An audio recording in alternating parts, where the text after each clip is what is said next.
yung latest na progreso ngayon dito sa MMSP o Metro Manila Subway Project Quezon CP102. Sinimulan ko to, walang naniniwala sa paligid ko. Happy Sunday mga kababayan, ika-28 na po ngayon ng Enero taong 2024, ika-1 na po ng hapon. At nandito po tayo sa hilagang bahagi ng EDSA upang magtungo po dyan sa Quezon Avenue Station. Mag-update po tayo ngayon sa MMSP o Metro Manila Subway Project CP102 po yan. So samahan nyo ako, tara, let's go! At ito na nga mga kababayan, inaabot na tayo ng ulan. At lumalakas na po yung ulan.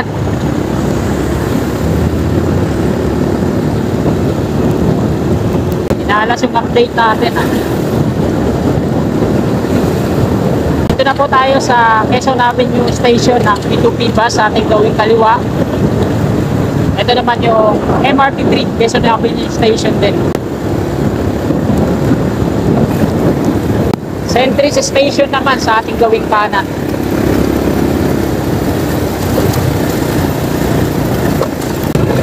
Silong sana ako dito kaso bawal. At nandito na tayo sa flyover ng Quezon Avenue at ito na yung MMSP o Metro Manila Subway Project sa ating gawing kanan sa baba.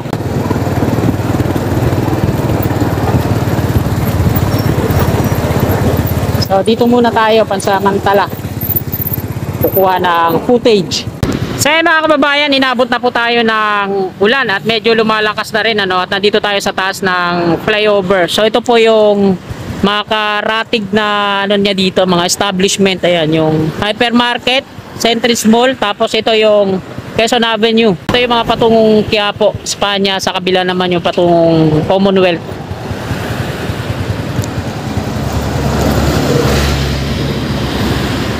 Malakas palalo yung ulan, no? Sa ito na yung latest na progreso ngayon dito sa MMSP o Metro Manila Subway Project CP102.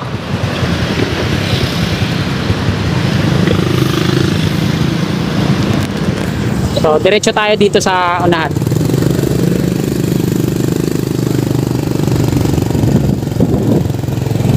Yan, lumalakas palalo yung ulan, ano?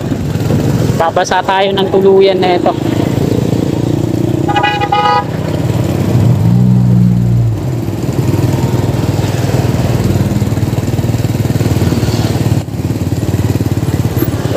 So ito mga kababayan, ipapakita ko sa inyo yung station box mismo. Ito, ginigiba na, no? Yung mga steel frame ng gusali na nandito.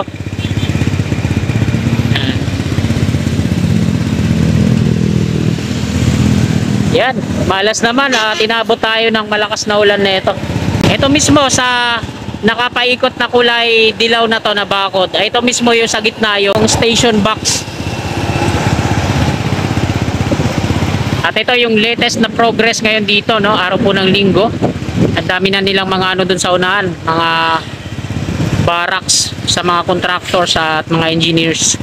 Napakalawak po na ito, mga kababayan. Ayan, no? Yan, lumalakas palalo yung ulan.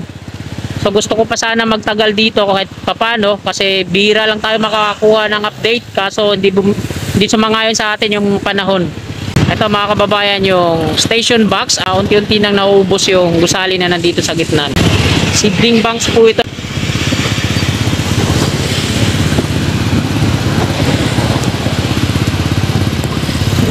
So diretso na po tayo, lumalakas yung ulan.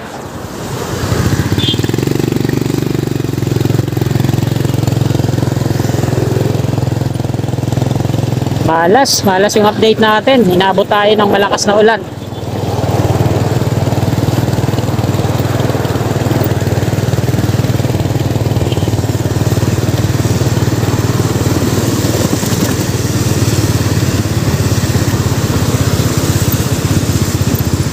Ito yung Avida Towers mga kababayan, halos magkadikit lang to, no?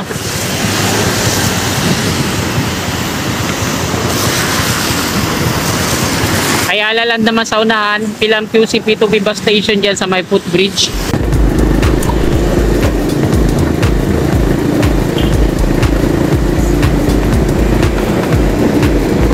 At nandito na po tayo sa Landmark Trinoma So maambon pa rin.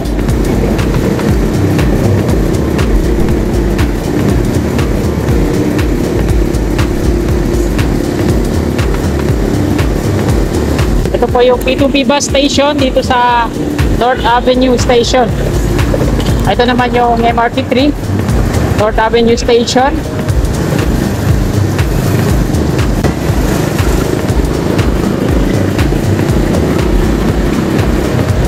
Wala dito, ito naman yung viaduct ng Unified Grand Central Common Station dito sa ating gawing kanan sa taas.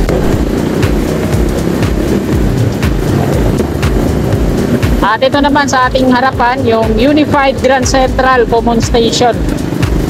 Ito na po yung latest na progress ngayon dito. Elevated walkway po dyan sa kanan, sa gilid.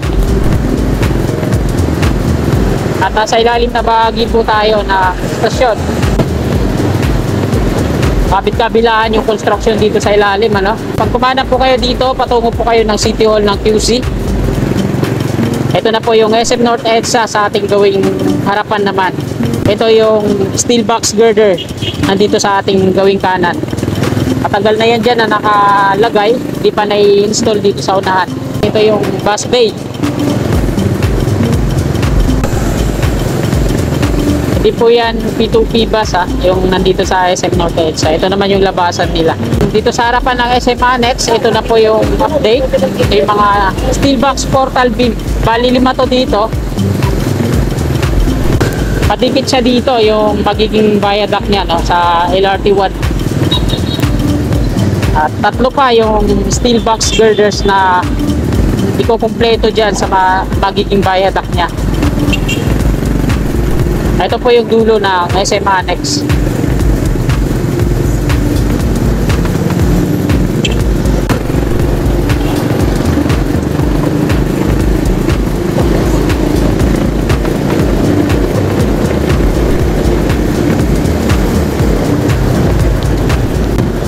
Ito yung bus lane sa ating gawing kaliwa.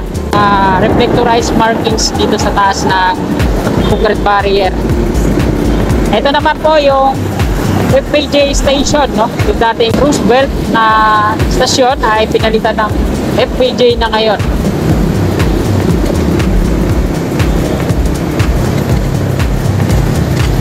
Tapos dito, yan naman yung P2P bus station. So yung P2P bus station, Roosevelt pa rin yung pangalan, hindi pinalitan yung ano lang, yung LRT1 station lang yung pinalitan.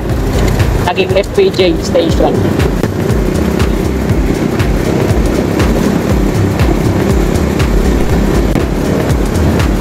So dahil linggo ngayon, medyo maluwag ang EDSA. Ganong matraffic at siksikan yung mga sasakyan. Medyo makakapag-trip tayo ng mabilis konti.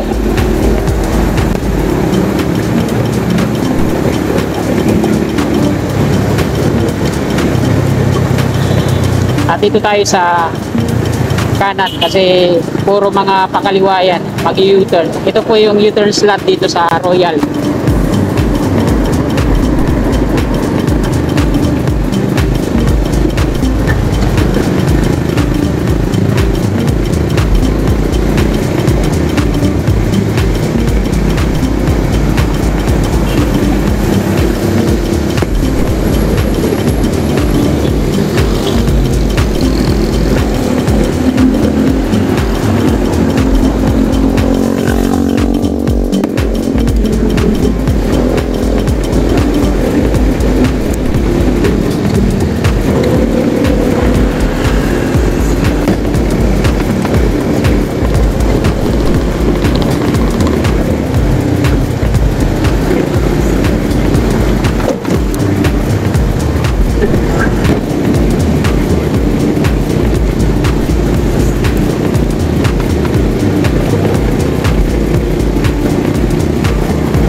Dito sa Balintawak, mga kababayan, meron na rin siyang footbridge. So tapos na yan, south tsaka north, bago mag P2P bus station. So ayan po yung magiging tawiran niya. Ito po, Balintawak.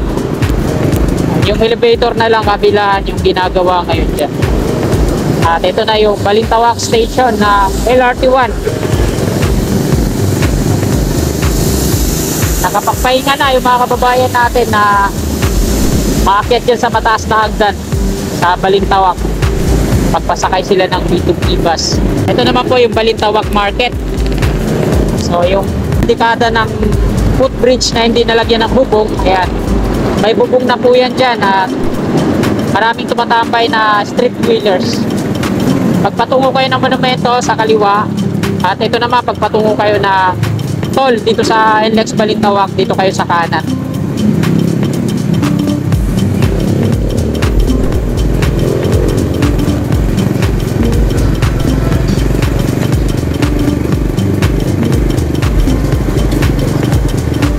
Yan po yung Skyway Stage 3, no?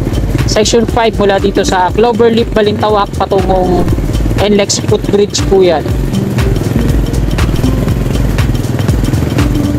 Binuksan tong pader dito sa gawing kaliwa para bigyan daan, makalusot yung mga natatraffic na mga magtutungo ng NLEX Toll Plaza. So dito po yan sila sa kaliwa, no? Ito yung pader na to. Binuksan yan, giniba. Ito yung North Diversion Road, eastbound, westbound po dun sa kabila. Yung Novaliches Flyover, ito yung nasunog, no? Mga nakatira dyan, mga dwellers sa ilalim, mga ginawa nilang squatter. So meron pa namang mga mangilan-ilan na natitira dyan dahil may proyekto po dyan na Maynilad. Ayan, ito yung part ng flyover na nasunog yung ilalim, kaya may pinag-iigpitan nila dumaan yung mga malalaking truck na mabibigat kasi hindi tayo pwedeng mag-collapse yung tulay na yan dahil nadarang po yan sa init.